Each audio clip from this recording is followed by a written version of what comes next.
Good morning students. कल हमने topic discuss किया था change of state of matter, जिसमें मैंने सॉलिड टू लिक्विड आपको बताया था कि कैसे इफ़ेक्ट होता है टेम्परेचर का जब सॉलिड लिक्विड में चेंज होता है। मतलब सॉलिड के जो पार्टिकल्स होते हैं काफ़ी टाइटली पैक्ड होते हैं वो। तो अगर आप हीट दोगे उस सॉलिड को तो उसकी काइनेटिक एनर्जी इंक्रीज़ होगी। अगर काइनेटिक एनर्जी इंक्रीज़ होगी तो पार्टिकल्स वाइब्रेट करना स्टार्ट कर जाएंगे विद ग्रेटर स्पीड।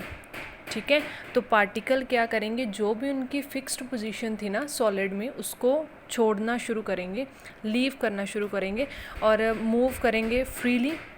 और एक ऐसी स्टेज आएगी ना जहाँ पे सॉलिड किस में कन्वर्ट हो जाएगा, लिक्विड में। ये डिस्कस किया था ना हमने कल।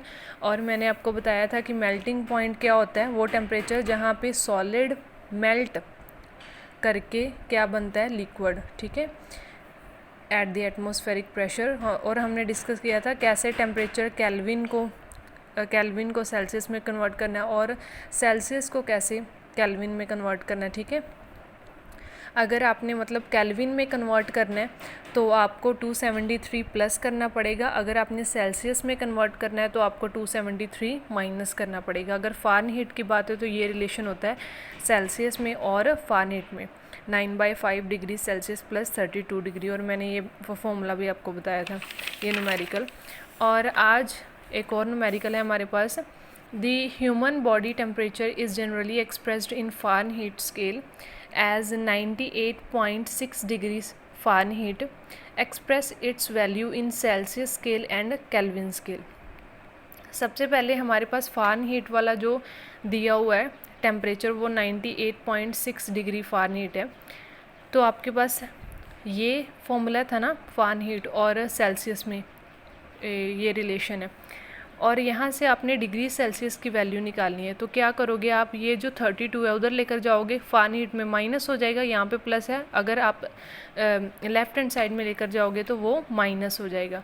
Is equal to 9/5 degree Celsius. और इसको रीअरेंज करके आप ऐसे भी लिख सकते हो, इसको लेफ़्ट हैंड साइड और इसको राइट हैंड साइड। उसमें कोई चेंज नहीं आएगा प्लस माइनस का, जब वैसे आप मतलब चेंज कर रहे हो।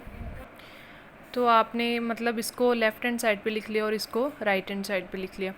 और अब हमारे पास हमने डिग्री सेल्सियस की वैल्यू निकालनी है। सबसे पहले फ़ारेनहीट की वैल्यू कितनी दी हुई है, 98.6 माइनस 32, तो आपके पास है ये, इनको माइनस करोगे तो आपके पास आ जाएगा 66.6 डिग्री।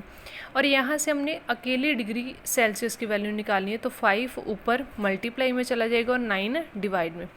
जब आप इन दोनों को मल्टीप्लाई करोगे ना तो आपके पास आंसर आ जाएगा 333 डिवाइडेड बाय 9, तो वो आ जाएगा आपके पास 37 डिग्री सेल्सियस। मतलब आपने फ़ारेनहीट को डिग्री सेल्सियस में कन्वर्ट कर लिया। और उसके बाद हमारे पास है, अगर आपने मतलब डिग्री सेल्सियस आपके पास दिया हुआ है तो आपने केल्विन में कैसे कन्वर्ट करना है, तो आपको 273 बस ऐड ही करने हैं। आपके पास डिग्री सेल्सियस का आंसर है 37 डिग्री सेल्सियस, उसमें 273 अगर ऐड करोगे तो आपके पास आ जाएगा 310 केल्विन। ठीक है, उसके बाद हमारे पास क्वेश्चन है, why does the temperature of melting solid remains constant even though we continue heating और supply heating, where does this heat go. मतलब वो कह रहे हैं कि टेम्परेचर जो होता है ना, जब आप सॉलिड मेल्ट होके लिक्विड में जाता है, अगर आप टेम्परेचर ज़्यादा इंक्रीज़ कर रहे हो तो टेम्परेचर मतलब कांस्टेंट क्यों रहता है, टेम्परेचर क्यों कांस्टेंट रहता है जब आप मेल्टिंग करते हो सॉलिड की, आप मतलब कंटिन्यू हीट दे भी रहे हो फिर भी टेम्परेचर क्यों कांस्टेंट है और ये हीट कहाँ पे जाती है। ठीक है, क्वेश्चन में क्या था, मतलब क्यों अगर आप हीट दे भी रहे हो तो टेम्परेचर क्यों कांस्टेंट है, वो चेंज क्यों नहीं हो रहा, मतलब हीट कहाँ पे जा रही है वो। इसमें है जो हीट है, the heat supplied is used up in changing the state by breaking the intermolecular force of attraction which holds them in solid state. मतलब जो हीट सप्लाइड हो रही है ना, वो किस में यूज़ हो रही है कि वो चेंज करी है state by breaking the intermolecular force of attraction. मतलब सॉलिड की जो इंटरमोलिकुलर फोर्स ऑफ अट्रैक्शन है ना, उसको ब्रेक करने में वो यूज़ हो रही है वो हीट।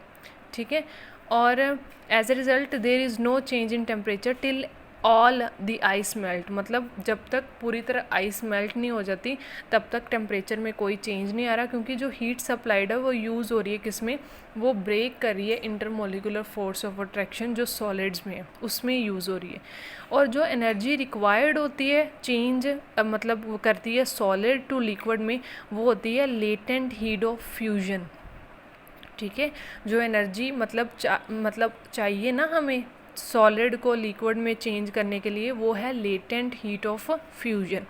और लेटेंट हीट ऑफ फ्यूजन क्या होती है, the amount of heat energy required to change 1 kilogram of a solid into a liquid at atmospheric pressure without any change in temperature at its melting point।